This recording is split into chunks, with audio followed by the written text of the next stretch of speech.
പ്രാണഭയത്തോടെ പരക്കം പായുന്ന ജനങ്ങൾ, എങ്ങോട്ടെന്നില്ലാതെ കാടുകളിലേക്കും ഒളിത്താവളങ്ങളിലേക്കും ഓടി ഒളിക്കുന്ന കുട്ടികളും സ്ത്രീകളും.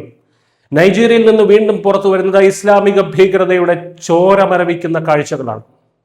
സായുധരായ തീവ്രവാദികൾ നടത്തിയ വമ്പൻ ആക്രമണത്തിൽ ഒരു ഗ്രാമം മുഴുവൻ ചിതറിയോടുകയാണ്. നൈജീരിയയിലെ വടക്കു പടിഞ്ഞാറൻ സാംഫറ സംസ്ഥാനത്താണ് ലോകത്തെ നടുക്കിയ ഈ കൂട്ടക്കുരുതി നടക്കുന്നത്.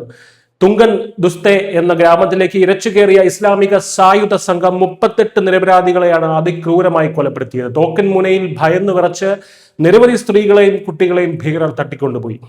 ആക്രമണത്തിൽ കൊല്ലപ്പെട്ടവർക്കും തട്ടിക്കൊണ്ടുപോകപ്പെട്ടവർക്കും പുറമെ പ്രാണരക്ഷാർത്ഥം ഓടി ഒളിച്ച 38-ലധികം പേരെക്കുറിച്ച് ഇപ്പോഴും യാതൊരു വിവരവുമില്ല.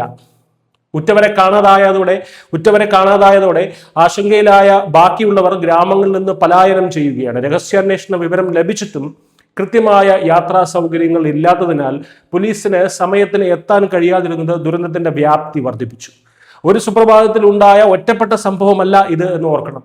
നൈജീരിയയുടെ വടക്കൻ മേഖലകളെ ഇസ്ലാമിക ഭീകര സംഘടനകളായ ബൊക്കോ ഹറാമും സമാന തീവ്രവാദ സംഘങ്ങളും ഒരു ശവപ്പറമ്പാക്കി മാറ്റിയിട്ട് നാളുകളേറെയായി. നിരപരാധികളായ ക്രിസ്ത്യാനികളെ കൊന്നൊടുക്കിയും സ്ത്രീകളെയും കുട്ടികളെയും തട്ടിക്കൊണ്ടുപോയി അടിമകളാക്കിയും തങ്ങളുടെ തീവ്രവാദ അജണ്ട നടപ്പിലാക്കാനാണ് ഈ സംഘങ്ങൾ ശ്രമിക്കുന്നത്. ഗ്രാമങ്ങൾ ചുട്ടരിക്കുന്നതും മനുഷ്യരെ കൂട്ടക്കുരുതി നടത്തുന്നതും ഇവിടെ സ്ഥിരം ശൈലിയായി മാറിയിരിക്കുന്നു. കഴിഞ്ഞ ആഴ്ച കെബ്ബയിൽ നടന്ന സമാനമായ മറ്റൊരു ഭീകരാക്രമണത്തിൽ 33 പേർ ആണ് കൊല്ലപ്പെട്ടത്.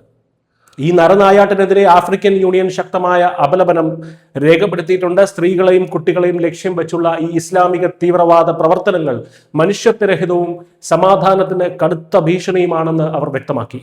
ഭീകരതയെ വേരോടെ പിഴുതെറിയാനും നൈജീരിയൻ സൈന്യത്തിന് പരിശീലനം നൽകാനും അമേരിക്കയും തങ്ങളുടെ സേനയെ ഈ മേഖലയിലേക്ക് അയച്ചിട്ടുണ്ട്. മതതീവ്രവാദത്തിന്റെ പേരിൽ സാധാരണക്കാരുടെ ജീവനെടുക്കുന്ന ഈ കിരാത സംഘങ്ങൾ ആധുനിക മനുഷ്യ സമൂഹത്തിന് തന്നെ വലിയൊരു ഭീഷണിയാണ്. തോക്കിൻ കുഴലിലൂടെ ഭയം വിതറാൻ ശ്രമിക്കുന്ന ഭീകരതയ്ക്കെതിരെ ആഗോള സമൂഹം ഒന്നടങ്കം ശബ്ദമുയർത്തേണ്ട സമയം അതിക്രമിച്ചിരിക്കുന്നു. News desk news India.